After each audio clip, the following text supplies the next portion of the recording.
we are promoting the wrong thing as an industry, where we have an identity crisis. We don't know where we are. We are not preventive healthcare. We are performance optimizing. Preventive healthcare is taking people from point A, which is on the couch, eating chips, to point B. VO2 max and leg strength are the two most important parameters for health and longevity. That really just falls like a rock when you become older. It's very difficult to increase your VO2 max, is it? So improving your VO2 max can be done with as little as one interval of 4 minutes a week. The worse shape you're in, the easier it is. When you went out to drink beer, I went to work.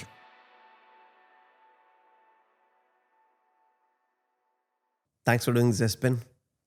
Really appreciate you traveling all the way to come in for this podcast to Romania. It is my pleasure. And I remember when we spoke about, having you as the guest for the first time. This was at the, I think, Central Eastern European Conference. And I walked up to you and said, yours was the most impactful session. And, I love to public speak. I'm an orator, so I usually am not impressed by too many people. But the content you had and the passion with which you spoke, I remember speaking with a few people to the extent of offending some people, saying that, Espen's was probably the best session on the day. And the reason was, I think, one thing you notice about people who have passion, for what they do, is that it comes with a particular emotion where you see that you mean what you're saying. Because a lot of times we do lip service. We talk the talk, but that's about it, right? So Espen, I really appreciate, and I know I've been hounding you for coming on this podcast. I really appreciate you taking out time, traveling all the way. How long was your flight? It was 3.5 hours down, and it takes me 6 hours home. But thanks. So yeah, appreciate it. Thank you. So Espen, I think I want to take it right. I want to take it to where we last discussed. After you finish your session at the Central Eastern European Conference, you spoke one thing that stayed with me, and I keep quoting this is, we are promoting the wrong thing as an industry. You always say that, right? What do you mean by that? That we as an industry are guilty of promoting the wrong things? Well, I think we are, like you said, we're paying lip service because we have two routes we can go down. Number one, we can go down the route where we make money as a primary target, which means we have to be commercial, we have to have clickbait, we have to tell what the audience wants to read and write and see on one hand, or we can go down the path of health. And I've been in this industry for very many years. I'm saying I've been in this industry since I was 7. It's been 46 years. So I've always known what I wanted. And I've always thought that strength training and physical activity needs to be part of the health system that we have. And with all the challenges we have, both in Norway, where I'm from, and Sweden, the neighboring country, as well as Europe and all other countries that are migrating towards the same kind of lifestyle, we have health issues that we need to in some way address. And I do think that the training industry in itself has a lot of competencies that could have a really important role in the health sector with preventive healthcare and curative healthcare. But we are not doing that. We are instead chasing the money short term. And I think it's the wrong way to go because we have a lot of issues we need to resolve as an industry in ourselves. So we need to promote the right things. We need to say the right things. We need to show the right things for the industry in the health sector to actually be able to listen to us and want to listen to us. Because as of now, the training industry and the gym industry in itself, we're kind of like on the outside, little unserious cowboys, not doing the right things. They can't have the necessary knowledge. So we don't get the place in the health industry that I think we deserve. And I'm trying to address that as much as I can, which I did with the talk you just spoke about. And you also spoke about, we're showing people 6-pack abs. Yes. We're showing people those bodies, and that's actually the wrong bit of communication, right? Yeah, I think it's at least the wrong way of communicating if you want to have a part in the official health system and the sector. because they need to know that we are serious. They need to know we have academic backgrounds. They need to know that the education and the backgrounds and the knowledge we have are scientifically based. We don't promote that by showing off, our glutes in tights and showing six packs and taking pictures of the food and taking pictures of how much I can snatch or how much I can, 1 RM in a bench press, because that is not general health. So we're basically promoting something that are taking us further away from actually the goal that I think we need to have. You run one of the most respected academies in the world, right? And you've, I don't know how many thousands of students have come out of the institution that you run, but have you seen a change in mindset of trainers recently, and where are we heading? Because you work with the building blocks of the industry. Yes, absolutely seeing a change. And number one is when I started the education, it's now 21 years ago. Ooh. I was an immature 30-year-old man. I could communicate with students that were 25, because being 30 and communicating with people that are 25 wasn't that much of a difference. Now, 20 years later, our customers in general, the people that take personal training educations, is 25 plus. So somewhere between the 20s and 30s. And I'm more than 50. So the gap is now 20 years. So I'm coming from the old school of communication and the demands you put on people when they go to education. You need to show up on time. You need to have some rules to base your education on. And that has changed. That's number one. Also, we've seen that the people that started taking personal training educations back when we started 20 years ago were people that were absolutely passionately involved and said, this is the only thing I want to do with my life. Now we see, we have a three-tiered system, basically. We have young people that don't know what they want to do with their life and see that, working with personal training, I can work with my hobby, that's a good thing. And then on the other side, you have people that have been in different professions and said, I want to work with health because now I have the time and I want to, and I have the possibility of doing so. And you still have that group in the middle that we saw 20 years ago, the passionate people that really wants to do this. But it's more diversification of the people that come into the industry. And where you previously had people that really wanted to do this, was the only thing they wanted to do with their life. You were extremely passionate. You studied. You did everything you could to try to become better. Now we see that we still have those people, but we also have a lot of people that maybe don't have the same kind of passion. And what's the percentage breakup, you think? Excuse me? Of people who are actually super passionate. When you see, if you see 100 students come in, how many are the category we spoke about, like passionate and they know that they don't want to do anything other than this? I would say 2 out of 10. Means that leaves out 8 out of 10. And that doesn't mean that, but because what we see is that when we start in education, we ask the students, do you want to work as a personal trainer? Most people, let's say 50%, say, yeah, well, I have a plan to work as a personal trainer. When we ask the question at the end of the education and ask the same question, how many now wants to work as a personal trainer? That number has increased, saying that the education gives them something that they really want. This is more interesting and more fun than what I thought it would be. So now the number of students is 80% that wants to work as personal trainers. But we still lose out on a lot of people that don't have the extreme passion. And I know I'm going to probably aggravate a lot of people saying this, but I do think that the best personal trainers were educated pre-2010, because that's when it was not, especially in our countries, it was not a profession that everybody could take. It was not open to everybody because you needed to be really, really passionate. So we saw that there was a different kind of people that came into the industry pre-2010 than what it is now. Not saying that it's worse, it's just different. And again, when the population and the people that take the education is different, they also have different routes to go, because you have some people that wants to work with, social anxiety. You have some people that just want to get people off the couch. You have some people that wants to work with strength sports. You have some people that wants to work with professional sports. Somebody wants to work with the average Joe. Somebody just wants to do online training, which is also okay. But we have fewer of the people that said, I really this is the only thing I want to do with my life. And I think that those kind of people, that's what we need. We need that passion when people say, well, this is the only thing I want to do with my life. And we see fewer of those, at least percentage-wise. So run me through your life pre-AFPT. Well, I was a young kid that was picked last in gym class, always. I had absolutely and still has absolutely no physical talent whatsoever. Fortunately, my dad picked it up when I was very young.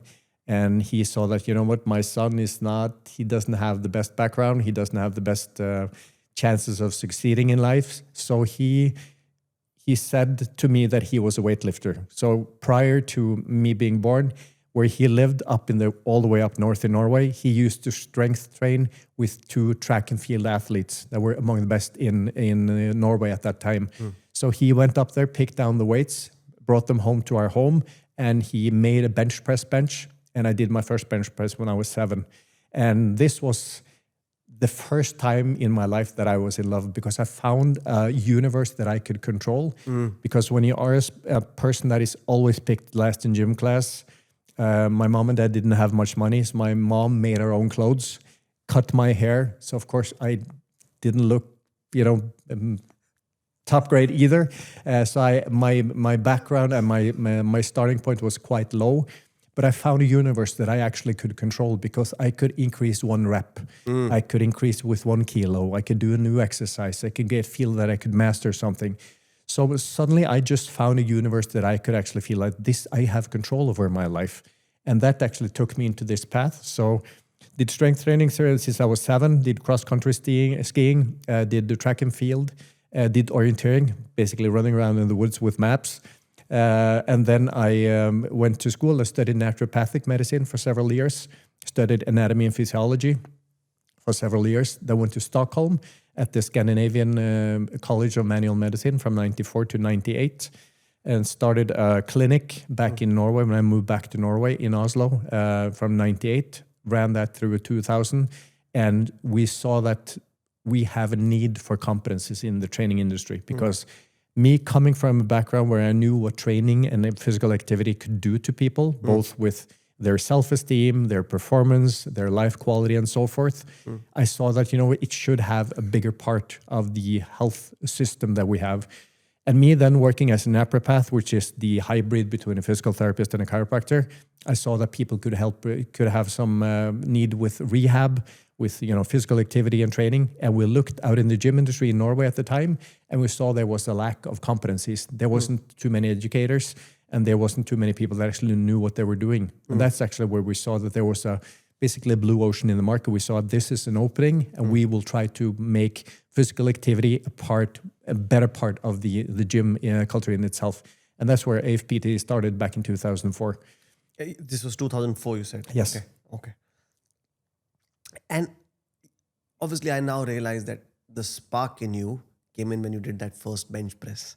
That's where you realize that this is your calling. Yes. I don't think too many people have that kind of an episode in their life where they could realize what their calling is. No. So how do you recommend to people like who want to be personal trainers today? How do they know that they're really cut out for this? Because I've seen a lot of people drop out. So I'll give you one statistic from the UK. 87% of the people would drop out of our industry within 1 year of doing the personal training course. That's a big number. I know, unfortunately, it is. And I think it's a little... When you come from, like I did, when strength training and physical activity was a hobby, you love what you do. But doing something as a hobby versus doing it as a job are 2 completely different worlds. So number one one thing is that you have your passion. I think that's kind of interesting, because we talk to a lot of students. We have about 15,000 students that we've had through the systems over the years.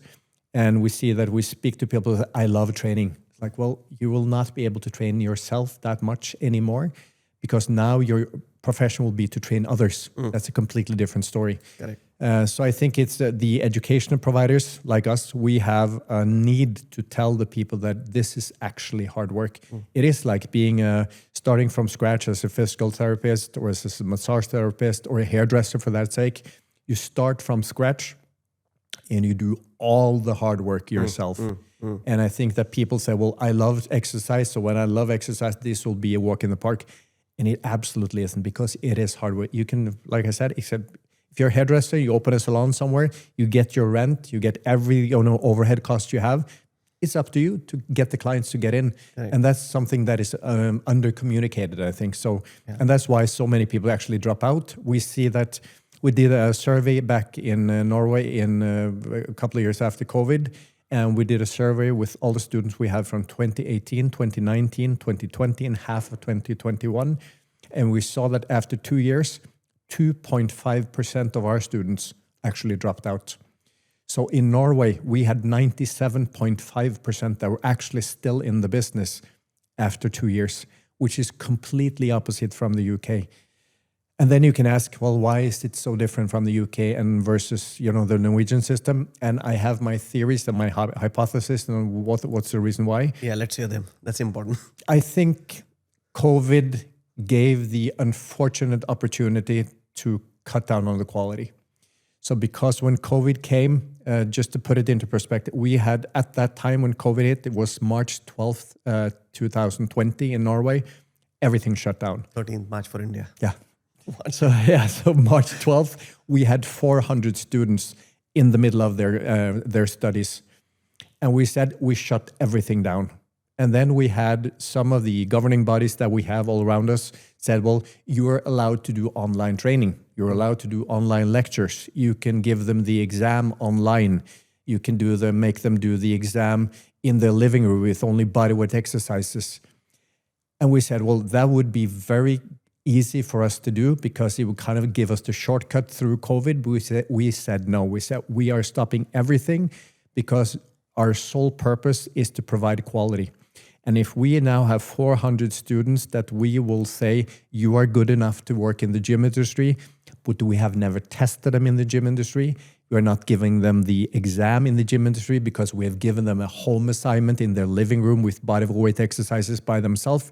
We have not trained them to actually do the work that they are supposed to do. So the employers could come to us afterwards and say, well, the students that you say are good enough, they're not good enough. Yeah. So we were extremely strict with that. And we had, of course, some people calling us and said, why can't you just do this and this and this? We said, I understand your perspective. Our perspective, we will never lower the quality. And that is one of the reasons why I think that the standards in Norway have actually been kept up to that level. In many other countries, UK would be one of them. We've seen the same things in Sweden. We've seen the same things in Finland and several other countries.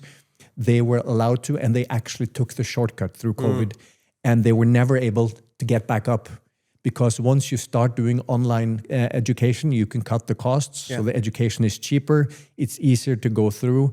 It is not that difficult to pass the exams. Yeah. And it's really hard to get that back up because then you will have to go back to the students and say, well, now the COVID is over.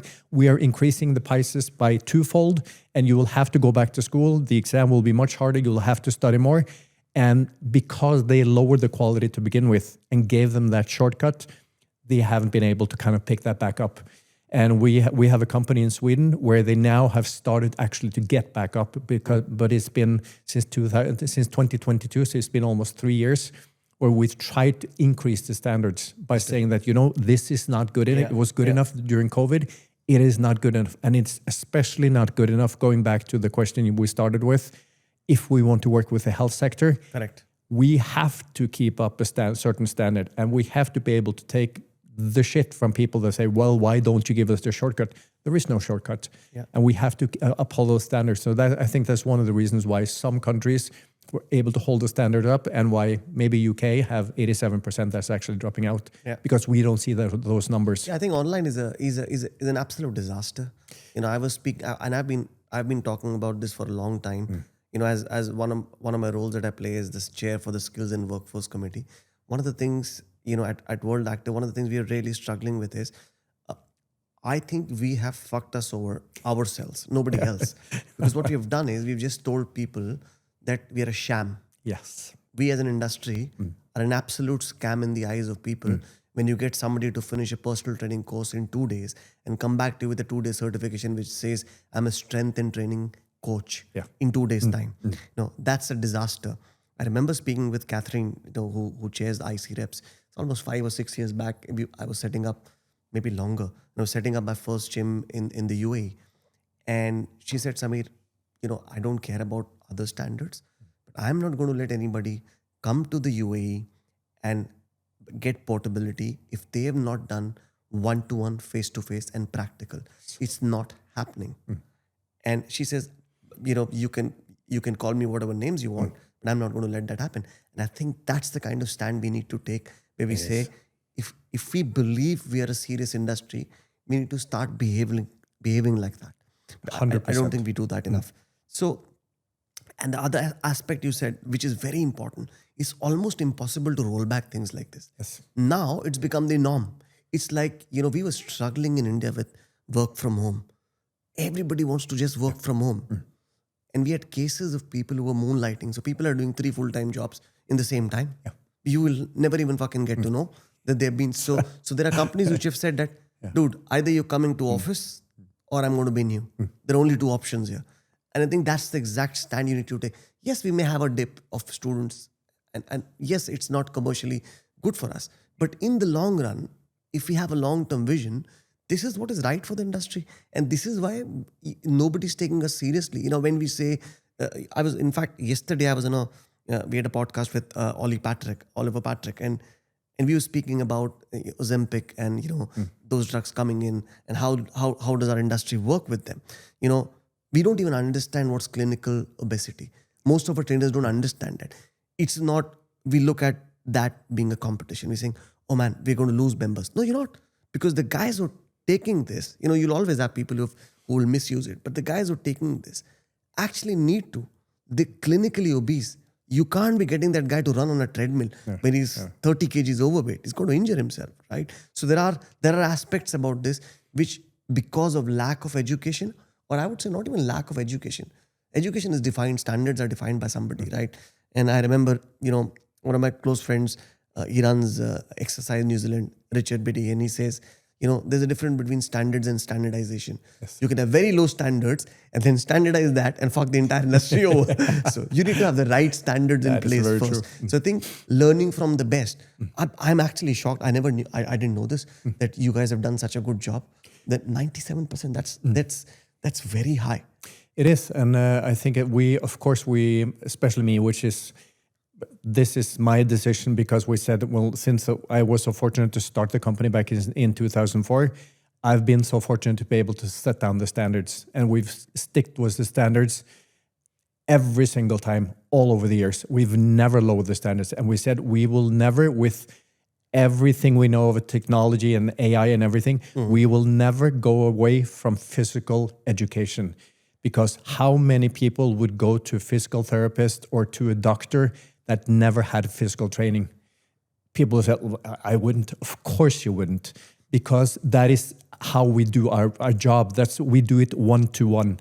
And especially when we're trying to work towards, being a part of the health system, of course we need to understand how to communicate with people face-to-face.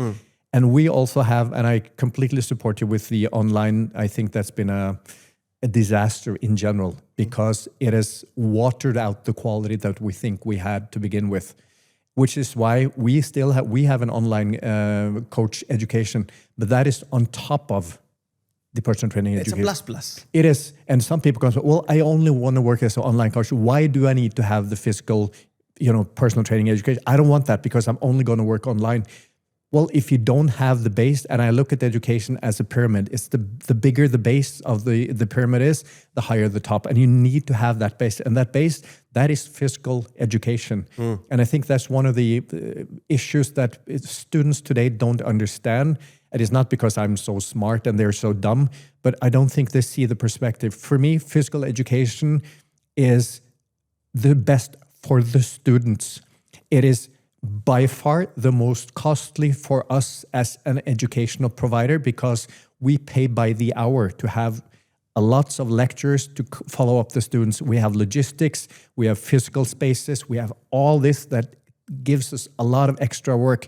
So it's not for us to say, well, because if it were up to me and it was only money we were chasing, of course I'd do everything online, because I would save lots of money.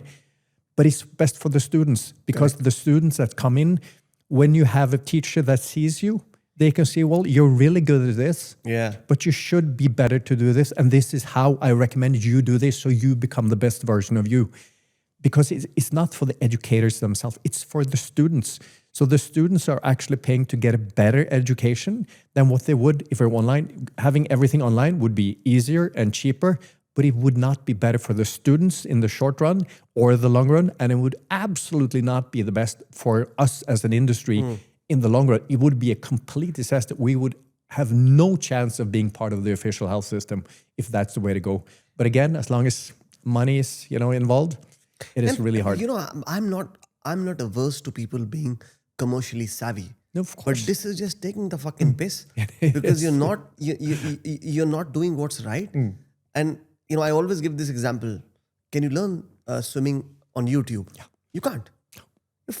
You'll jump in the water for the first time, you'll drown. Yeah. You have to do it practically. You have to be there.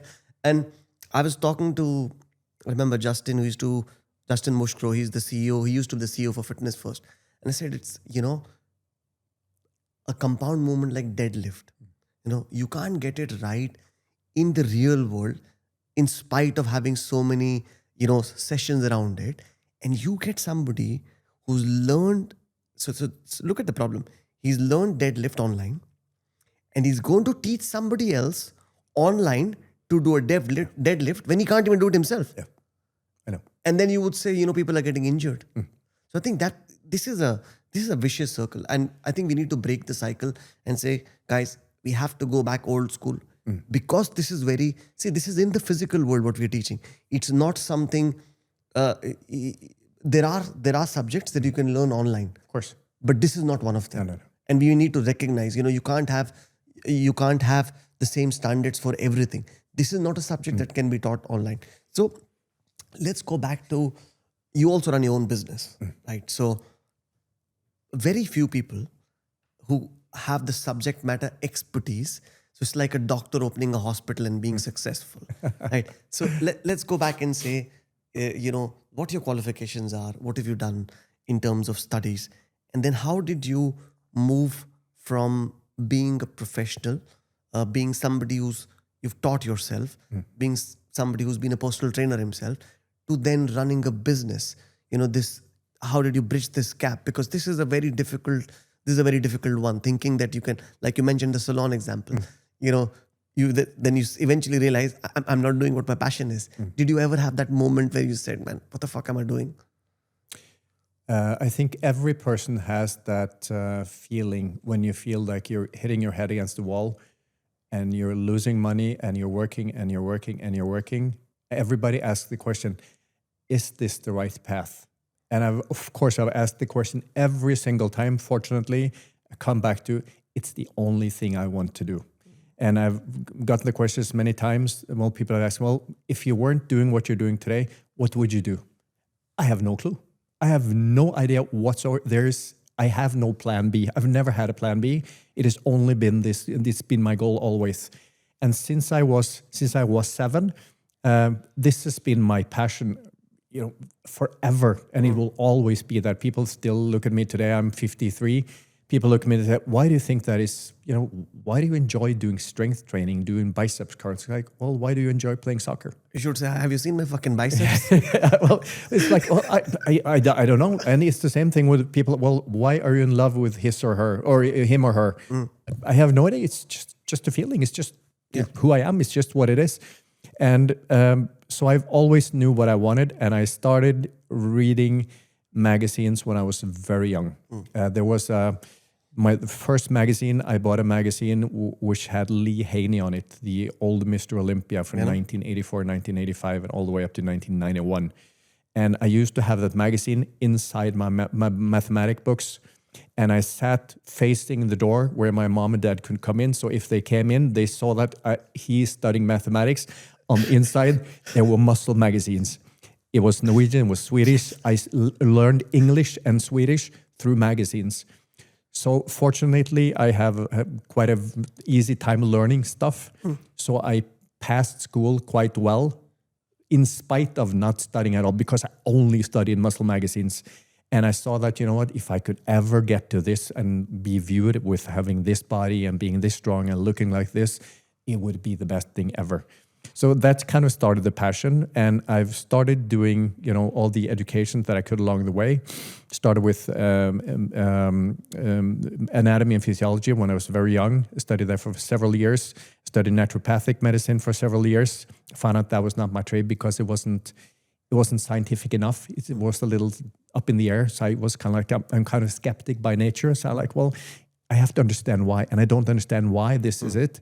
So this is not for me. And then I went into naturopathic school, which was kind of the hybrid between, thinking for yourself as well as science. Yeah.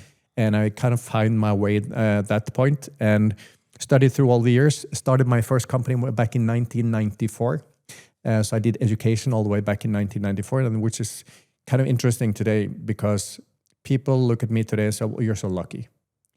Like, well, I started doing this in 1994. When you went out to drink beer, I went to work. When you went home and slept long hours, I sat in front of my computer. I did some work.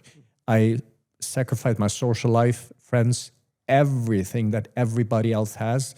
I sacrificed that because I thought this is going to be my path.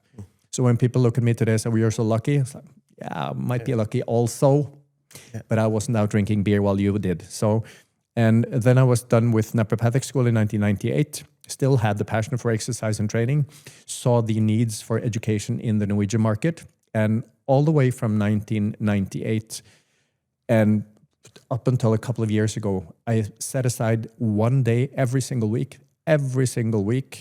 one full day to study myself, just to make certain that I always kept up to date because I like to learn stuff. And I still think this is so damn interesting that I really just indulge into everything. So one day a week, 52 days a year, every single week for many, many years, I sat down 8 hours just to study, reading research studies, doing all this just because I wanted to learn. And I also had at least 4 weeks a year where I studied something in the strength and training industry. So I did, courses from Paul Chek, all the way back in the early 2000s. I studied a lot with Charles Poliquin for many years. I've done a lot of online courses, done a lot of, self-studies, and always been in this industry trying to become better. And so I think that over time, I do think I have probably studied more than most people in our business. Then I came to a point, and I lectured for many years. I love speaking to people, to students. And I did that for many years, all the way up to 1,000 hours a year for many years. And then I came to a point where I had to choose because we had a lot of good staff coming in. And I said, if I continue, lecturing for 100, 200, 300 hours a year, I will not be able to give those hours to other people. So I had to make a choice. Should I take all this for myself and do the studying because I enjoy it and I make the money? Or should I give it to people that are at least as good qualified as I am, but I have to take a step back? And that was probably the hardest thing that I have ever done. That happened around 2010 when I started, I'm not getting the credit anymore. Because when you're a lecturer standing in front of 100 people, people really think that, oh, you're so good at what you do. It is a very good ego thing. So it's kind of like you feel like I'm the king of the hill. So stepping back was really, really hard. It was an identity crisis, really rough one, because you had to step back and nobody was screaming your name. Nobody said you're so good because now person A, B, or C is good. And you're kind of just sitting at the back. So I spent actually several years trying to find my new role. Now today, I view myself as a football coach because when the team wins, I'm part of the success. So even though I'm not by myself on the field anymore, getting 100% of the credit, we have 58 people. So I get 2% credit every single time they win, get a little every single time. So all in all, I'm a part of the success of a team, which today gives me much more fulfillment than what it would have done if I would have done everything by myself. And it has also created a culture where we have 58 people now in Norway alone, which is extremely good culture with good people. So it has been a journey doing that and taking a step back, giving all the credit to the lecturers we have, making them as good as they can, and standing at the back and just saying, you know what, you don't get the credit anymore, but you get a part of the success of the team. Unfortunately, that has been kind of like taking over the ego crisis that I had, that is completely gone and it has disappeared, because now today I see that being part of a team that is doing so well, that is, the biggest credit I can get. You spoke about teams. You worked very closely with national teams, with athletes. And what's been your experience there? What are the top challenges when you move from teaching personal trainers, commercial kind of setup, where people come in for just training and getting some difference in their lives? It's a small delta they're looking for. But it's a different ball game when you're working with national teams and elite athletes. Yes. How did you transition into that? Well, it was actually by luck. So I started with the national swimming team all the way back in the late 1990s. There's no such thing as luck. Yeah, I know, but it was a coincidence. So I ended up partnering up with one of the best national swimmers in Norway, the late 1990s, and he made me a part of the national swimming team by basically speaking well to me to the national coach at the time. So I worked with the national swimming team for a while. I worked with the national hockey teams. I was in the US and worked with some hockey players. I worked with track and field, soccer, a lot of individual sports, horses, basically the riders, of course, of the horses, and bodybuilding, fitness, competitors. Now, I don't do that much anymore, but I've been, touching into a lot of these different national teams and working with very good athletes. The biggest problem if you see a cultural difference between, for instance, the US versus Norway, Norwegian athletes don't pay. They don't want to pay. In the US and some other countries, if you work for national teams or you work for different clubs, you can have that as a career by yourself. But in Norway, the good athletes in themselves, they're basically being trained for free by either the national system in itself, or they kind of expect you to train them for free because they are actually good at what they do. So there's no money in sports as of today in Norway. So when people come in and say, I want to work with, professional soccer, it's like, maybe Norway's not the right, country to be in because we have a different culture. So it's really hard to get into that kind of trade. The only way to get into that is to be really good at what you do. So you have to be, because I strongly believe there's not too many coincidences that happen just because you happen to be at the right place. Because people talk, and how you treat people and your knowledge, that comes through. And if you're really good at what you do, if some athletes, get to know that you're really good at what you do, that might be your way in. So I don't think that there's any way at all to get away from being really good at what you do. And the only way to get really good at what you do, you have to do a lot of it. You have to do a lot of, sessions, a lot of hours, a lot of selling, a lot of testing, a lot of failing, which people are afraid of today. So you have to test out a lot of stuff, and you have to, just get to know the right people. But Norway it's not the country you want to get into to get rich at training professional athletes like you can in different other countries, like for instance the US. The US is very big on sports. Even when you look at national sports, not even League One, League Two, League Three, everything. And I think similar for in the UK for football, and similar for India in cricket. People are willing to spend money on sports which are commercially, where they get rewarded commercially for it. And I think at the end of the day, we are all in the business of fitness. If we don't make money, then and I don't know why people expect that you should work for free for anything. No. I think I would do that when I am learning. So if you told me if I was in my university and I'm going to go back and say you were where you are today and I was a uni student and I wanted to work with you, I would actually come and tell you I'll work free for you because I want to learn what you're doing. Of course. I would love to be there where you are doing the stuff you're doing and I can learn from that. That's internship, and that's fine. But when you're looking at overall long-term sustenance, it can't sustain on not being commercially viable. No. And I think people don't understand and appreciate that. And I know these cases where people think that, I'm good, so you're getting to work with me, so you work for free. And would you ever go to somebody and say, I'll give you all my service for free? I would be like, why don't I have to pay? Don't you put that much worth on it? If you don't put worth on yourself, why should I put worth on you? Exactly that. So I think it's, we need to get paid. But instead of, telling people I need to get paid first, you show how good you are, then you can get paid. Because today I think it's kind of the opposite. It's like, well, I want this money. It's like, well, where's the proof that you actually know what you have? And the only proof you have is you've worked with a lot of clients and you have something to show for it. Well, this is what I've done. this is why it costs you this much money, because these are my results. People today start in the opposite direction. It's like, well, since you're so fortunate to work with me, you have to pay a lot. Well, where's your proof? Yeah. Because there are so many people that actually don't have any proof that they know what they're doing. And they can't understand why they don't succeed. It's like, well, you have to show that it's your proof, it's your track record, of course. So, Espen, let's look at the fitness business, right? And let's now try to add in health optimization for people and longevity, which is the next big thing. And people are talking about it. I think longevity is still something we as an industry have been able to align very well. Well-being is still in the air. So, where do you see this? I think as an industry, we're going through a phase where we have an identity crisis. We don't know where we are. Are we preventive healthcare? We say so. But our building blocks, maybe education is, there's a lag in how we're educating our people and they're not up to it. But we as an industry have started believing, for whatever reason it is, but you start believing that we're preventive healthcare. I remember 3 years back, I was speaking at FIBO and the topic was, and that's where I met Ollie Patrick for the first time, exercise is medicine. And while we all talk about this, I don't know if we are geared up as an industry.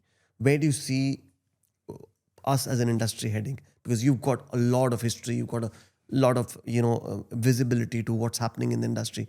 What you're working with today is what the industry will see probably 2-3 years from now. So the trainers you're training today are going to come out in the industry, and eventually they will become the leaders in this industry, in the fitness side of business. So where do you see this heading? I think to begin, we have to start with the definition of preventive healthcare. And we need to speak about the right subjects, because when we talk about preventive healthcare, we are not talking about training you and me. Yeah. Because you and I, we are quite good shape. We eat healthy, we live healthily, we have not too many vices and habits that are kind of taking away from our health. We are not preventive healthcare. And what the industry today is saying is that we work with preventive healthcare. We work with Samir and Espen. They work out 4 times a week. They do strength training. They do cardiovascular work. They do stretching. They eat healthily. Where are we supposed to? We are not preventive healthcare. We are performance optimizing. So when you work with us, you work taking us from step B to C. We are looking at preventive healthcare is taking people from point A, which is on the couch eating chips, to point B, maybe close to where you and I are. You and I, we are being taken from point B to point C. So when we look at preventive healthcare, that is from taking people from the couch. They don't do anything. We see 70% of the people in Norway are not physically active enough. We do that. More than half of the Norwegian population is overweight. So we do know that the people that need our help to be preventive healthcare, they don't need the same thing as you and I do. Right. Meaning we need to see, where do we miss? How can we get the people that are actually on the couch to get them to do something? Because we know that something is better than nothing. To give you or me better health, that's quite hard work, because you need to optimize something. But getting people from the couch, getting them to get a better health, that is something that is very easy. So what we are thinking is that this is my hypothesis. We're going to test this out. That's the wet dream that we have. We are going to now, some people probably, tear out their hair, but we're going to challenge the World Health Organization, because I do think that the level and where the bar is today, with this much strength training, 150 to 300 minutes of intensive or moderate cardiovascular work a week, that bar is too high, because the people that are actually on the couch, they don't have that time. They don't have that passion. They don't want to. Maybe they can't afford it. So how low can we put the bar? And the hypothesis we have is that about 2 sets a week of something for the lower body, a leg press or a squat or split squat, close to failure when it comes to strength training, and 1 or 2 intervals of about 4 minutes. That would give a huge benefit for the health increase. So if we want to look at preventive healthcare, we need to look at, what do the people that actually need our help, what can we make them do? And that bar is much lower than where it's being put today. That's at least what we believe. So when we started doing that, that gives us two different or many different benefits. Number one, if I came to you and said, Samir, the only thing you need to do is 2 sets of leg presses a week and 1 4-minute interval on a treadmill or on a bike or on a rowing machine or something. Could you set aside 15 minutes a week? I think that it would be much easier for you to say, well, I can probably do that, versus if I said you have to do 300 minutes, 5 hours a week of cardiovascular work. You would probably say, I don't have time. I don't feel like it. I don't want to. You won't even start. You won't even start because the bar is too high. It's like, I can't finish this. And if that is what I need to do, there's no point in me starting because I'll never get to that point. But if I came and said, it'll take you 15 minutes a week, you would probably say, well, 15 minutes a week, I can do that in some way. So that would be number one. You would lower the bar for the individual. Number two, you would be the perfect membership generator for the gyms, because then I could go to you and say, you know what, you have a gym. I need you to make a membership that gives all these new clients the 80% that is not in the gyms. And we see that in Norway and Sweden, 24% penetration rate. Most countries, maybe 10%. Yeah. 90% of the people. I want you to make a membership for 90% of the people that are not in your gym today, but they get a membership that they can use the gyms 30 minutes once a week. So you would create a membership that said, well, if you pay me 10 euros a month, I'll create a membership. You would have the possibility of getting 90% of the people that we don't reach today into your gyms. They will never use up all your hot water. They won't wear out your machines. They won't destroy things because they spend 30 minutes. The people that are costly for the gyms are people like me. And me, yeah. Yes, because we want the new Eleiko bar. We want the new bumper plates. I want 5 different sorts of protein shakes. I want to use the sauna. I want to use the hot water. I want to use the cold immersion. I would live out of the gym, so yeah. Of course I would. And I'm the expensive one. But the people that would actually come in and say, I'll use your gym for 30 minutes, they don't even need to change their clothes. They can get in and just put on their gym shoes and that would be it, because they don't even break a sweat in those 20 minutes. But that would generate a huge benefit health-wise. So we need to look at, number one, to define the preventive healthcare. That is getting the people that don't move at all, get them to do something. And that is something that I think we would have, the gym industry in itself would absolutely benefit from that part. So that's number one. Number two is, once you've gotten people to move and they've come to a level, let's say you and I, we can say, well, how can you optimize? How can you make you feel better? How can you get me to not feel like I'm 60 years old when I'm 50? How can you make me keep my youth, my energy, my vitality? That is something, but that's a completely different ballgame. That's a new part of education, because getting the people out of the couch, that's one thing, that's low threshold. You don't need to have a master's degree. But nobody's been able to, nobody's been able to solve this problem. No, those people are not getting out. And why do you think? Exactly the reason what you said. We have bars. I don't think commercially there are options available for people like that. No, and it's not sexy enough. How should you sell that? It's not sexy enough. Nobody wants to do it because we are fighting over the 20% that actually have a gym membership. Yeah. I'm stealing members from you. You're stealing members from me. You lower your price. I lower my price. You buy a new Eleiko bar. I buy a new Eleiko bar. You paint your walls red. I paint mine blue. So we steal from each other. The 80% that we're saying, and this is probably the biggest communication problem we have in the gym industry. We are saying we are looking at preventive healthcare. We are not. We're looking at health optimization for you and I. Correct. So we're stealing the 20% of the members from each other. Nobody is looking at the 80%, even though we say we are, but we haven't cracked that code yet. And I think it's because we have communicated wrongly. And those 80%, coming back to what we said to begin with, the communication we have, completely crazy.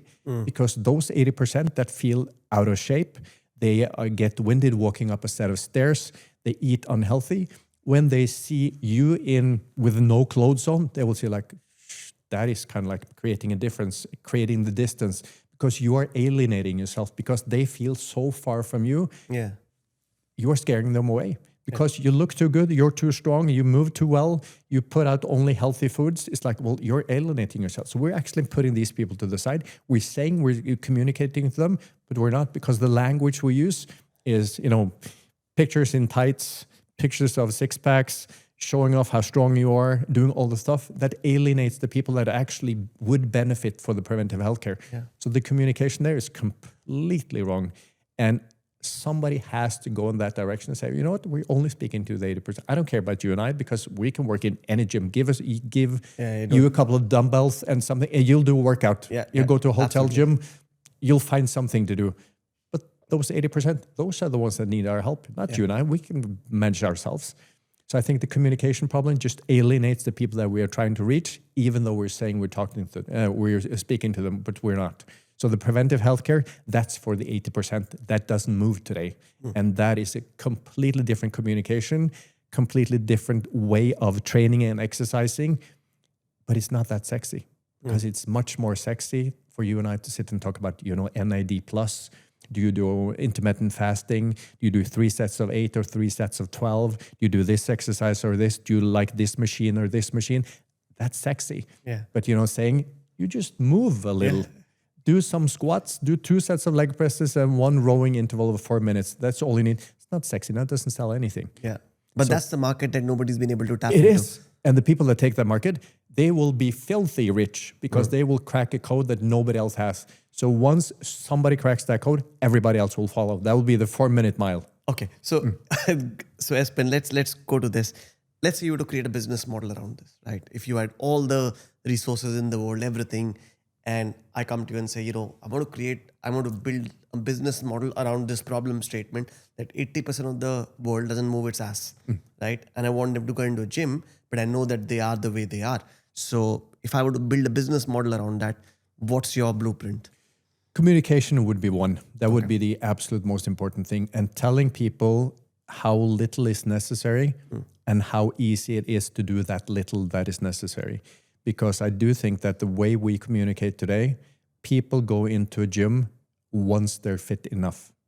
They go into a gym when they have the right gym clothes.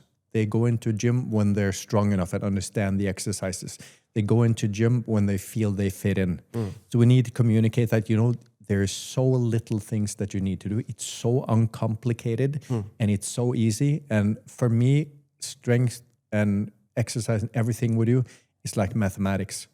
You have addition, subtraction, division, multiplication. If you know those 4 things, you understand mathematics.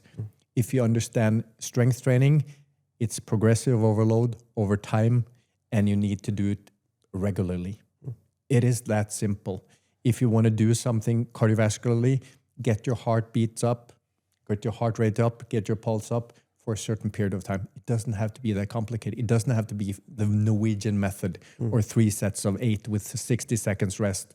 So we need to uncomplicate it. And I think that's where we have done a lousy job, because it's not sexy enough. It doesn't sell.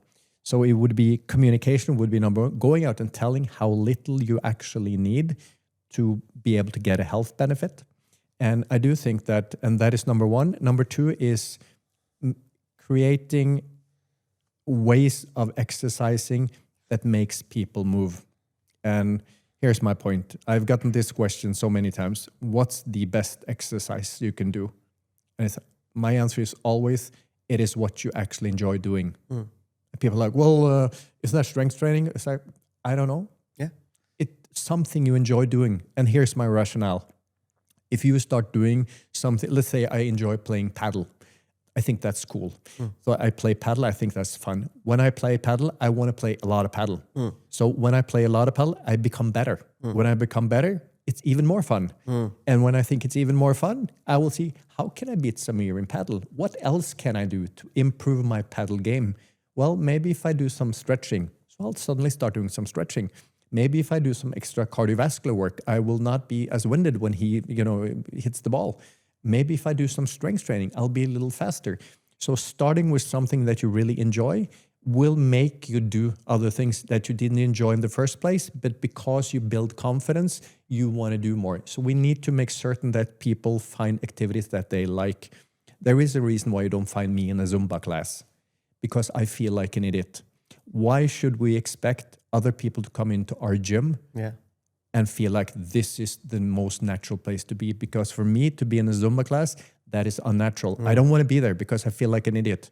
So when people come into my world, why should I expect people to think that, biceps curls and bench presses are so cool? They feel just as lousy doing bench presses and biceps curls as I do doing Zumba. So we have to find ways of mastering this. And to do that, we also need people that are good people, that are good with other people. And that is the only way, coming back to what we said about education, the only way to understand how to be good with people is to spend a lot of time with people physically, communicating, speaking, learning body language, being able to keep eye contact and so forth, reading the signs, making people feel comfortable. So building, number one, communicating how easy it could be, finding ways of giving them different forms of activity that is not that complicated, that people like to master, and making certain that you have the right people in the right places. And I do think that if you have the right people in the right places, all this will fall into place. And it doesn't have to be complicated whatsoever. You don't need the most expensive gym. I know you sell gym equipment, but it doesn't have to be the most expensive one. It could be so easy. Agreed. You're right. And once you get into the passion, and I really like this example that you gave, that give something people that they like, and that's a starting point. And we can learn from this. The supermarkets have done really well. Of course. You walk into a supermarket to buy a Coke and you end up buying 10 more things because you're there. Yeah. So now you start appreciating. And I remember this, when you first started, you start doing something, then you start thinking about things. I remember speaking with Mukesh Bansal. He runs a company called CureFit in India.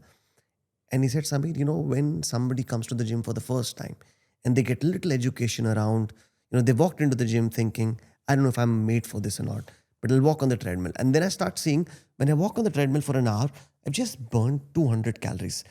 Just 200 calories. And then for the first time in my life, I'm going to McDonald's and seeing that burger and saying, whoa, there's fucking 800 calories in that. So that's 4 hours of walking on the treadmill. Now you're thinking that, man, I need to sort my life out. So that one step, that first step becomes very important. I completely understand that. So Espen, one of the questions that a lot of people ask me, I told them that I'm interviewing you. So they obviously know that you've been in shape for like forever. I don't think people have seen you out of shape ever. So they asked me to ask you this. So if I am a 40-year-old, in my 40s, and I love training, but I've just, lost touch. I've, family, work, everything, and I've gained weight. I used to be 12, 13% body fat. I'm now 20% body fat. I don't know how to get back on this. How do I, in my 40s, get into that 10%, fat percentage? What should I be doing? I love the gym, but I just don't know what I should do. And I don't want to take personal training. But what should I do? I think that the first thing we need to clear up is that people think it takes so extreme measures, because we are presented with, well, you have to do this and this. Is so fanatic. And just to put it into perspective so people know where I'm coming from, I used to be this fanatic. I've competed in, all the sports that demands that you are a fanatic, or we thought you needed to be a fanatic. Where you had the 6 very strict diet days and you had 1 eating day. And just to give an example is that I love ice cream. So on those eating days, I used to eat so much ice cream that my kidneys hurt. And it was really horrendous. Looking back to this, like you are having an eating disorder. And I absolutely think I had, and I do think many people have that. It comes from, the background I have. But those days were just completely crazy. And it went so far so that I ate ice cream, bought, pints of ice cream, and I ate and I ate and I ate. And when I couldn't eat anymore, I threw it in the garbage. And then after 5 minutes, I was like, my kidneys don't hurt anymore. I don't think that ice cream has melted yet. So I went into the dustbin and I picked up the pints of ice cream that was half eaten, and I continued eating. And speaking about it today, I can say that, you crazy idiot. And I was.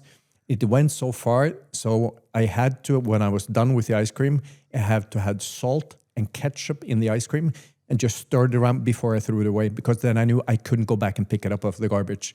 So that's how far it went, and for many, many years. And I thought for many years, like many do, that's how you need to live. And as of today, my life is not even close to doing that. I have a normal life today, eat healthy, more or less the same foods every single day I have for the last 25 years, not because I have to, because I want to.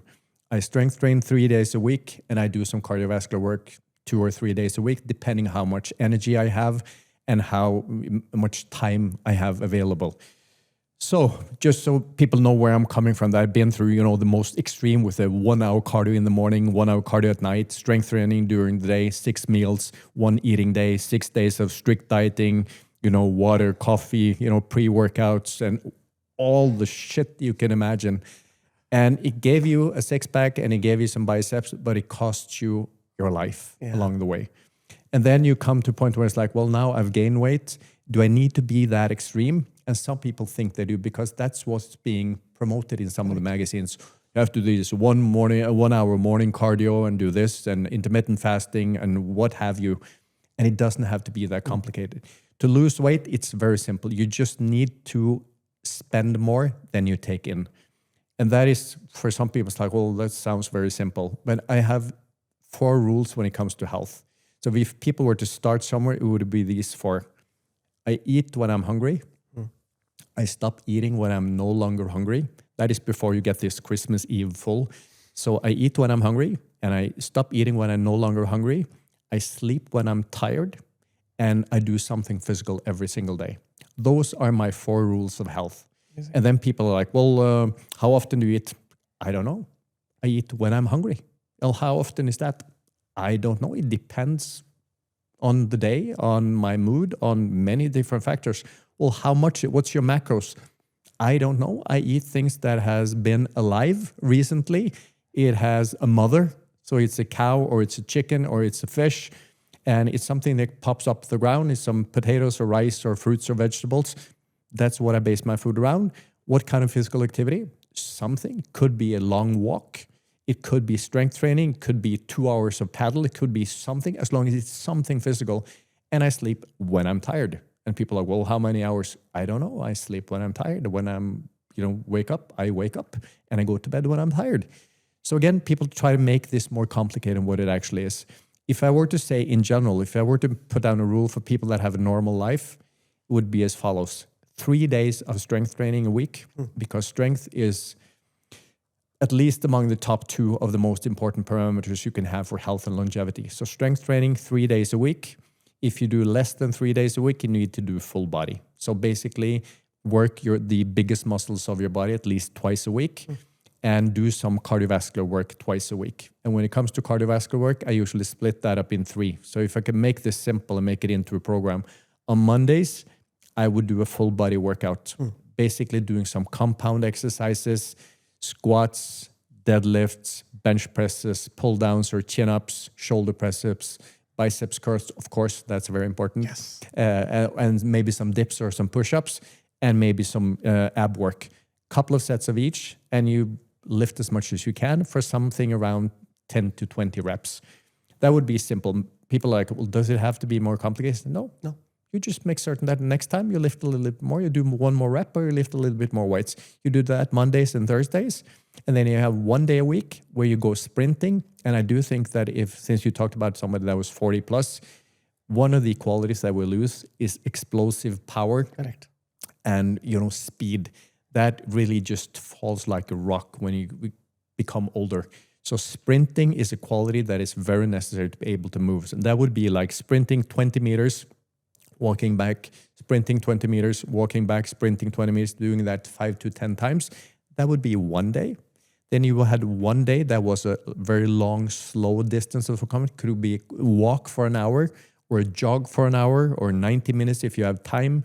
It could be go to a dance class if you had the possibility of doing that. Something that keeps your heart rate up for a longer period of time. We call it LSD, long, slow distance. And I had 1 day a week where I would do something called the VO2 max intervals, which is basically 2 to 5 minutes of hard work. So 2 days a week of full body strength training, that would be enough for most people. 1 day where you do sprinting, 1 day where you go for a long walk or a long run, and 1 day when you do intervals that last something from 2 to 5 minutes. Those are quite hard. That would give you, all in all, the strength training would take you 40 to 45 minutes, I guess, twice a week, hour and a half. The sprinting takes you 20 minutes. That's less than 2 hours. You have long walk, that's 3 hours, and you have interval 3.5 hours a week. That would be more than enough for most people. And I think that for most people, that is all you can do if you have a normal life. So that's the upper limit. And if I were to say, well, how little can I do? I would say 1 day a week of strength training, 1 day a week of interval training. That would give most people that haven't been able to move or haven't moved a lot in the last years, give them a lot of strength very quickly, and it would improve their VO2 max and their cardiovascular capacity quite quickly. So 1 day a week of each, and I do think most people can do that. And if you can't do that, I would say it's not that important to you, because I do think most people can do that. Espen, you spoke about VO2 max. I think it's a very important marker. It is. Could you explain what VO2 max is and what's the impact of VO2 max on people? Yeah. VO2 max is your ability to take up and utilize oxygen. It is a measurement of your cardiovascular health. And over the last years, we've seen that even though I would like bicep strength to be the most important for health, it's not. It seems like there is VO2 max. Unfortunately. So VO2 max and leg strength are the two most important parameters for health and longevity. So being able to take up and utilize oxygen gives you the ability to do your activities of daily life, basically move around like you should and should be able to, and keep your life quality up. And we need a minimum level of a VO2 max to be able to continue with your average daily life. If you have very low cardiovascular health, you're not able to live life fully, so your life quality goes down. So your VO2 max is basically the measurement and the capacity of your cardiovascular system. And it seems like there's almost like a linear relationship between your VO2 max and your longevity. So if there's one thing you want to do to improve your lifespan and life quality, it is to increase your VO2 max. And how easy or difficult is it, Espen, to improve your VO2 max if I'm at a particular level? And if I want to increase that, I've heard it's very difficult. That's what people say. It's very difficult to increase your VO2 max. Is it?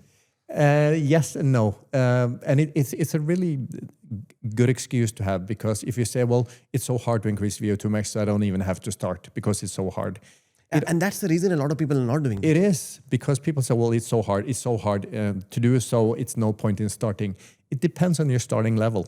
If you're a top athlete, just like if you're the world's strongest man, becoming even stronger is almost impossible. It takes a shitload of work to be able to maybe get stronger. If you really have very good cardiovascular capacity, getting even better is really, really hard. But if you're at the level that most people are today, it is extremely simple and it goes very fast.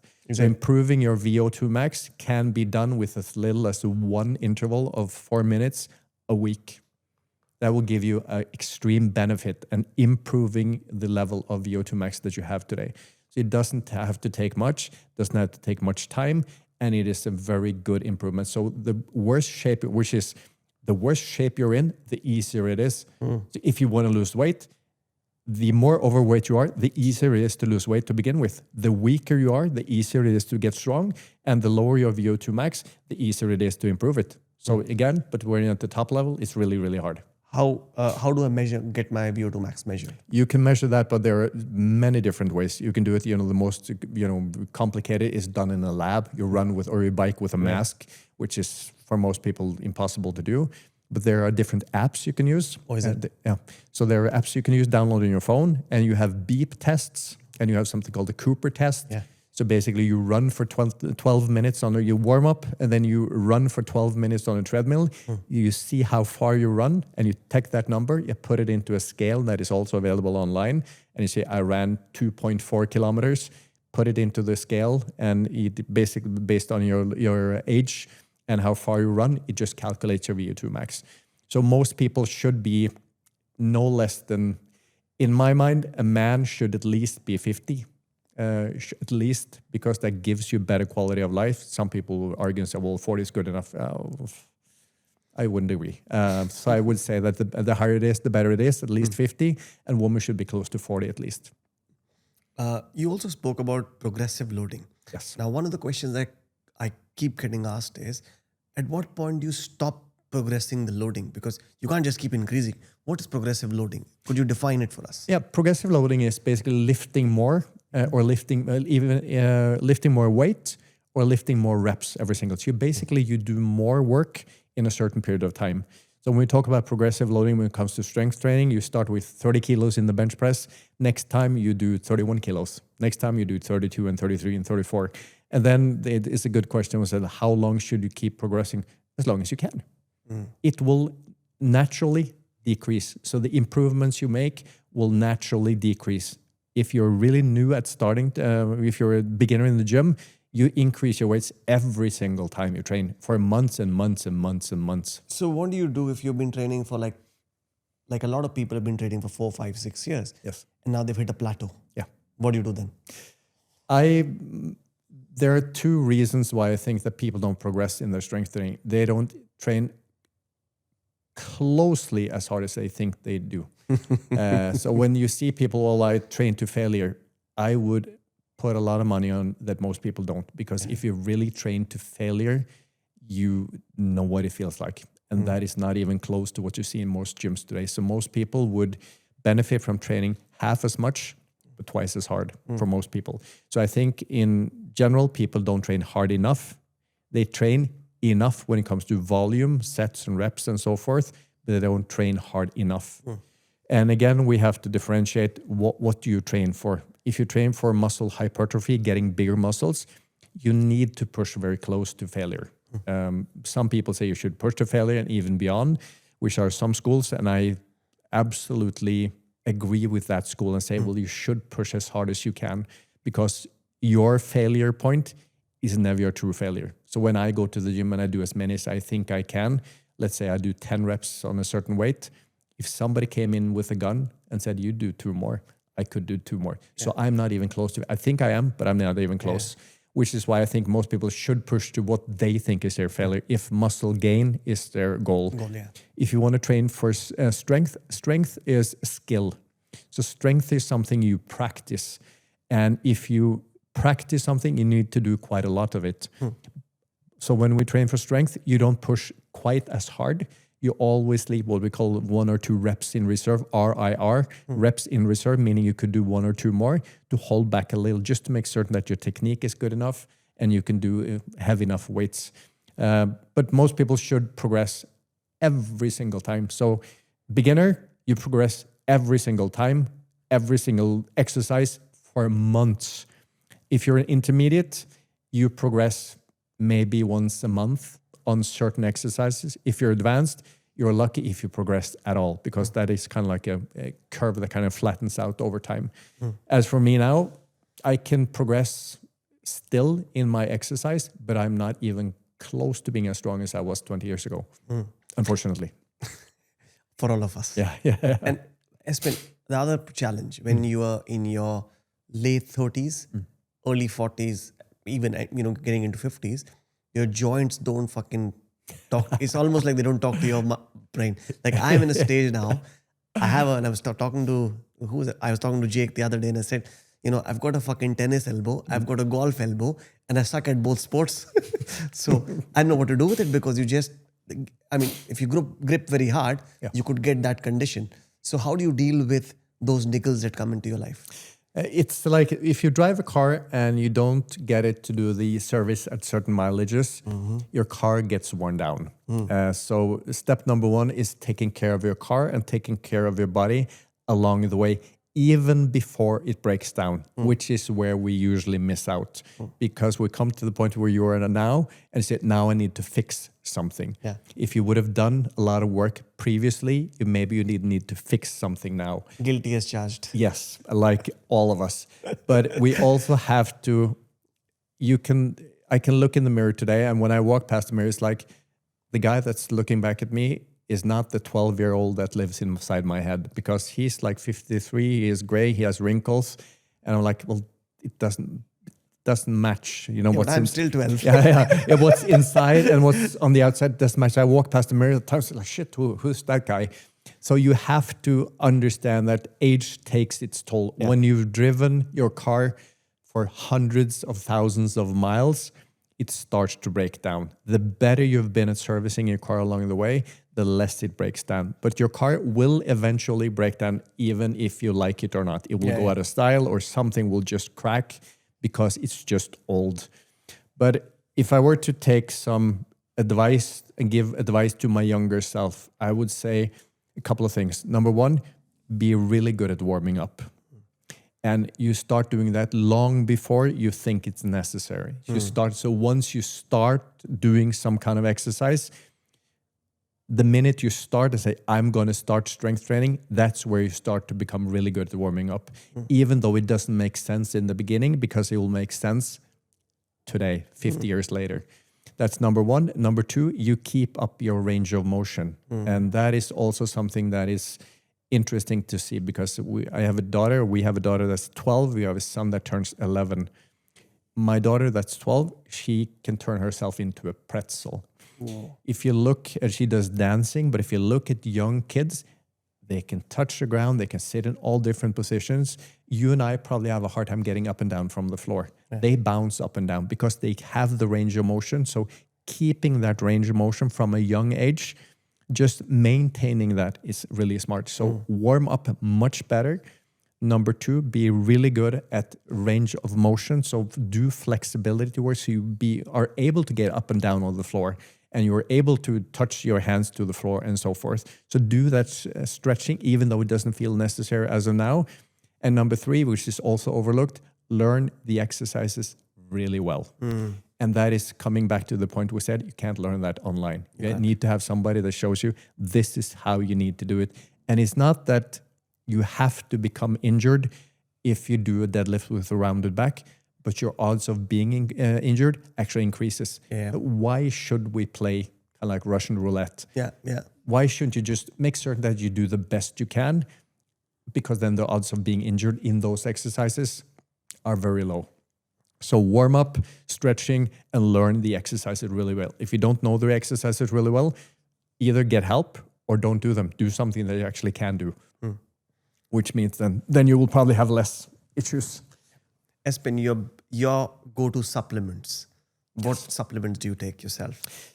I have tried with both good and bad intentions, more or less everything that you can get your hands on. And I've been in this industry now for 46 years. And there are supplements that I took that my dad thought when I was a teenager that I was on drugs. So there were so many things I had. I've been spent so much money. I have to tell you about this episode. You meant this is just flagged this up. Drugs. So I remember I was speaking with Beth yesterday, and I said, this is what actually happened to me. We were in 6-7 years back. I was in Manchester airport, and one of my go-to supplement is creatine monohydrate. And so I said, we had excess weight. So I said, I'll take some creatine in a poly bag. I put it in a poly bag in my hand luggage, and I'm now. So me and Sally, we are at the airport. Manchester airport is notorious for they check a lot, and it's my hand baggage. And the guy comes in and says, "Have you packed this yourself?" I say, "Hey, I packed it myself," and I put it in her bag, and obviously, so I said, "Yeah, packed it yourself." And there are like 10 people standing next to us. She opens the bag, gets a white packet out with white powder. Everybody's like, "Oh, what's happening?" And she's like, "Who the fuck puts creatine in a transparent poly bag in handbag?" Is fucking red flag all over the place. It's like mad. Sorry. Back to what you're saying. Well, I've tried, and spent and wasted so much money on so much supplements because you thought you had this FOMO, fear of missing out. What if this supplement was the one thing that made me gain muscles or made me this or this? So I've tried everything along the way, from all the amino acids you had at the time. And we always had a Christmas party at a gym that I used to work out at. And they had something called amino liquid, which was from a manufacturer, a brand called Twin Lab. Twin Labs, yeah, I remember. Yeah. And it was like, it looked like motor oil, and it tasted shit. But at the Christmas parties, we mixed the amino liquids with vodka because we needed the proteins. So that was how crazy it was. And when Ben Johnson was caught back in 1988 in the Olympics, some years later, he came out with a supplement called Uron M1, which was basically, it was a sea grass that was in a powder form. So I bought that, of course, because I thought that if I could buy that, I would look like Ben Johnson. I didn't look at the drugs that he was taking. And I had that in my room, in my house, my parents' house. My dad came and he just completely, just Lost created it. hell. So what are you on these drugs? So he actually took those and took it to a manufacturer and had them analyze it. And I said, it's Ben Johnson. Well, Ben Johnson was taking drugs and so forth. So I've tried all this. But after a while, just like I've been through this ice cream phase with the ketchup and the salt and the eating days and all that, I've landed on a couple of supplements. And number one is creatine. Yeah. And that is not because of the muscular gains I get, because when it comes to performance, creatine has never had a positive effect on me. And it doesn't on about 30% of people. They don't affect positively to creatine for some reason. I do think it's because they have quite a good diet to begin with. So the extra creatine is like filling up a full gas tank. It doesn't make that much of a difference. But because of the cognitive benefits that it has beneficial effects on the brain. Yeah. And since I absolutely do not agree with Father Time giving me more years and being older, that is something that I have a really hard time struggling with. So I take creatine to keep up my cognitive function as much as I can. That's number one. Number two, I use greens powder. Just like the AG1, we have something called Vital Greens now and use something called Renewance, who is basically fruits and vegetables that's made in powder form. So I have that in shakes, and I use protein powders. And that is probably the only supplements I take. And I would add in omega-3s, but I absolutely love fish.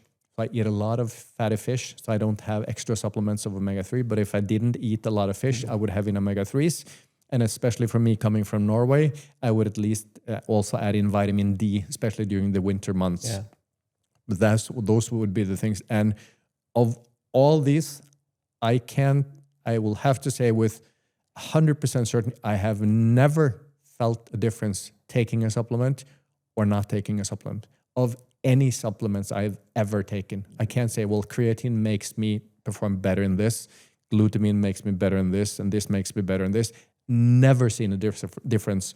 So if I were to use common sense, I would say it's just a waste of money. So I'm basically just taking it to make certain that I'm doing all I can, but I have never seen any effects of any of the supplements that you take, unfortunately. So this is not a good advertising for a supplement industry, but it's the truth. Yeah, but the truth is more important than anything else. In this case, it is. And there are so many people that spend so much money, thousands of it every single month. Every new pre-workout you want to take it, every new protein you want to take it, and people don't even understand why. So whey versus isolate, whey versus hydrolyzed, and just fucking wasting money on shit like that. Best pre-workout is good sleep. Yeah. Best supplement you can take is good, healthy food. Yeah. Whole food. Yes, whole food. And the best lifestyle enhancers you can have is good social connections. That would be the supplements to go to. Sleep well, eat well, have good social connections. That would be my go-to things 100 times. Amazing. Espen, last question for you. The reason we're doing these 7 episodes, with the Central Eastern European, and the idea came in when I was here and I saw that, we can learn from this.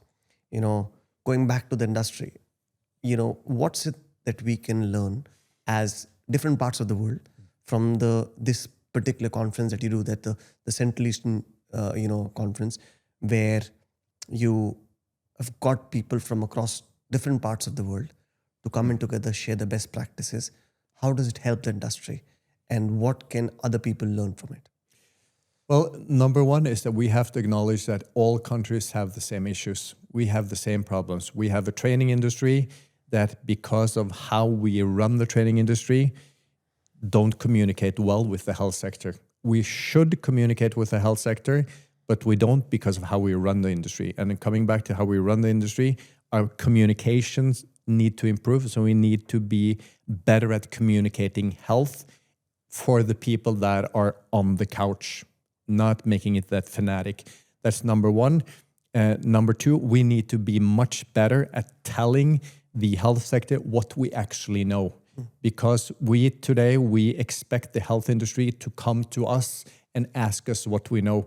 That is unfair. So we need to, number one, clean up our communication and communicate what we're actually good at. And we need to tell the health sector what we actually know. That's the first step we need to take for the health sector to be able to acknowledge us as a part of the health sector in general.